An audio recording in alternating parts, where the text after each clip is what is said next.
ગુજરાતમાં ગેરકાયદેસર દબાણો ઉપર અત્યારે હાલ દાદાનું બુલડોઝર તવાઈ બોલાઈ રહ્યું છે, ત્યારે હવે આ જ બુલડોઝર છે તે રાજકોટ પહોંચ્યું હતું. રાજકોટમાં મોડી રાત્રે 13 જેટલા ધાર્મિક દબાણો દૂર કરવામાં આવ્યા હતા અને એ બાદ સ્થાનિક લોકો દ્વારા આ સમગ્ર મામલે રામધૂન બોલાવીને વિરોધ પણ કરવામાં આવ્યો છે. સમગ્ર મામલો શું છે તેની વાત આ વિડીયોમાં. નમસ્કાર, હું હંસિની અને તમે જોઈ રહ્યા છો નિર્ભય ન્યૂઝ. ગુજરાતમાં અત્યારે હાલ ગેરકાયદેસર દબાણો છે એના ઉપર સરકારની કામગીરી ચાલી રહી છે, દાદાનું બુલડોઝર ચાલી રહ્યું છે. ત્યારે વાત કરવામાં આવે રાજકોટની, તો રાજકોટમાં મોડી રાત્રે 13 ધાર્મિક દબાણો દૂર કરાયા અને મનપા અધિકારીઓ અને પોલીસને સાથે રાખીને કાર્યવાહી કરવામાં આવી હતી. મવડી મેઇન રોડ પર હનુમાનજીનું મંદિર હટાવતા વિરોધ કરવામાં આવ્યો હતો. સ્થાનિકોએ રામધૂન બોલાવીને મંદિર હટાવવા વિરોધ કર્યો હતો અને સ્થાનિકોની મોડી રાત સુધી અધિકારીઓ સાથે રકઝક પણ થઈ હતી.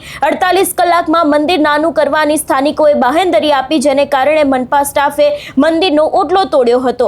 રાજકોટના માલવ્યા નગર પોલીસ સ્ટેશન વિસ્તારમાં 9 જેટલા મંદિરો તોડી પાડવામાં નક્કી કરવામાં આવ્યું હતું. આ માટે માલવ્યા નગર પોલીસ સ્ટેશનના પીઆઈ સહિત 5 પીએસઆઈ 60 પોલીસ કર્મચારીઓના બંદોબસ્ત ફાળવવામાં આવ્યા હતા. મવડી ચોક પાસે રસ્તા પર જે કેસરિયા હનુમાન મંદિર આવેલું છે, જેને તોડી પાડવામાં આવતા આરએમસી દ્વારા નોટિસ આપવામાં આવી હતી. જોકે આ વાતની જાણ થતાં જ સ્થાનિક લોકો અને યુવાનો મોટી સંખ્યામાં મંદિર ખાતે એકત્રિત થઈ ગયા હતા અને રસ્તા પર રામધૂન બોલાવી હતી. એટલે ઘણી બધી જગ્યાએ દબાણો છે તે દૂર કરવામાં આવ્યા છે. ઘણા બધા મંદિરો છે જે ધાર્મિક દબાણો કહી શકાય, એ દબાણોને દૂર કરવામાં આવ્યા છે. ઘણી બધી જગ્યાએ વિરોધના દ્રશ્યો પણ સામે આવ્યા હતા.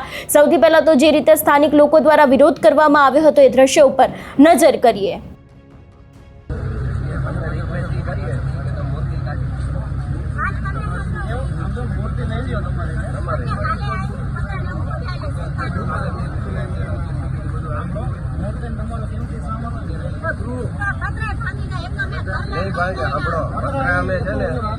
પતરા અમે નીચે બેસાડ દેશું, તમે પછી લઈ લેજો. ખાલી નીચે બેસાડ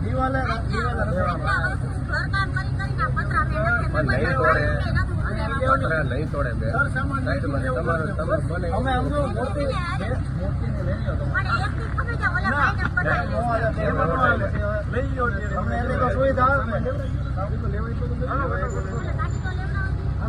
આજ રોજ મવડી મેઇન રોડ ઉપર જે શાક માર્કેટમાં 45 થી 55 વર્ષ જૂનું હનુમાન દાદાનું મંદિર છે, આસ્થાનું કેન્દ્ર છે અમારા મવડી રોડ ઉપરનું.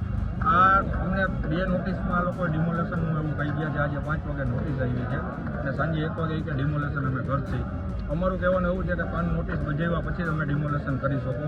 પ્લસ આ જ જગ્યાએથી 500 મીટર આગળ એના દરગાહ રોડ વચારે છે, એ દરગાહની નોટિસ તો આપેલી નથી એ લોકોએ. અમે એ લોકોને એવું એક જ અમારી માંગ છે કે તમે ન્યાય આપો તો બંને સમાજને હરખો ન્યાય આપો. એકને અન્યાય થાય છે અમારા હિન્દુ ઉપર.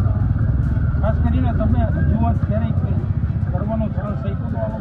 અમને એક પણ રજૂઆત કરવાનો સમય નથી આપ્યો કે નથી ટાઈમ આપ્યો. આજેથી જ વાત, આજે 5 વાગે વોટ્સઅપ દ્વારા અમને નોટિસ આવી છે. કોઈ લેખિત લેખિતમાં અમને દઈ ગયા નથી આ લોકો નોટિસ. વોટ્સઅપ દ્વારા નોટિસ આવી છે અને સાંજે 1 વાગે કે અમે ડિમોલેશન કરવા. અત્યારે તો પાડવા આવવાના શું? અમારો એક જ માંગ છે કે અમે પાડવા નહીં દઈ કોઈ કાળે. આગળ 500 મીટર આગળ દરગાહ છે, એની અમને નોટિસ આપશે, દેખાડશે તો અમે એમાં ડિમોલેશન કરવા દેવું, નકર કોઈ કાળે અમે ડિમોલેશન કરવા નહીં.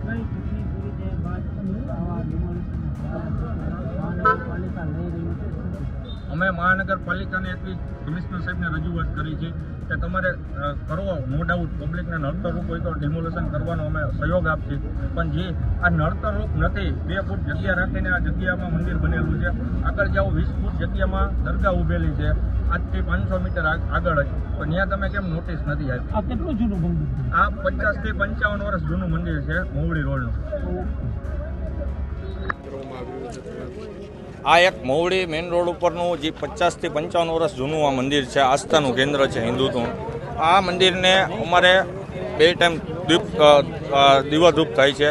આ મંદિરમાં અમને આ લોકોએ આજે 5 વાગે નોટિસ આપી છે અને સાંજે 1 વાગે, રાત્રે 1 વાગે અમે પાડવા આવવાના છીએ. અમારું કહેવાનું એટલું જ છે, અહીંથી 500 મીટર આગળ એક દરગાહ છે, રોડ વચારે. એ દરગાહની નોટિસ એ લોકોએ આપેલી નથી. આ અન્યાય અમારી સાથે કરેલો છે. અમારું એટલું જ કહેવાનું છે. આ 50 થી 55 વર્ષ આ મંદિર જૂનું છે. તંત્ર આવશે તો અમે મંદિર કોઈ કાળે અમે પાડવા નથી દેવાના. અમે એટલું જ માંગ છે કે અમને સામે હિન્દુત્વ ઉપર કેમ આ તમે એક જ સમાજને ટાર્ગેટ કરો છો મંદિરો? તમને દરગાહ નથી દેખાતી. અહીંયા આગળ 500 મીટરમાં જ છે દરગાહ, તો તમે એની નોટિસ અમને દેખાડો. નોટિસ દેખાડશે તો અમે પાડવા દેશું, નકર નહીં પાડવા દે. અમે કમિશનર સાહેબને એટલું જ કહેવા માગીએ છીએ કે તમે નો ડાઉટ નડતર રૂપ હોય તો પાડો, ડિમોલેશન કરો મંદિરે. અમે ના નથી. આ મંદિર 2 ફૂટ જગ્યામાં જ છે. આગળ દરગાહ 20 ફૂટ જગ્યામાં દરગાહ આગળ બનેલી હતો, એને તમે કેમ કાંઈ નથી?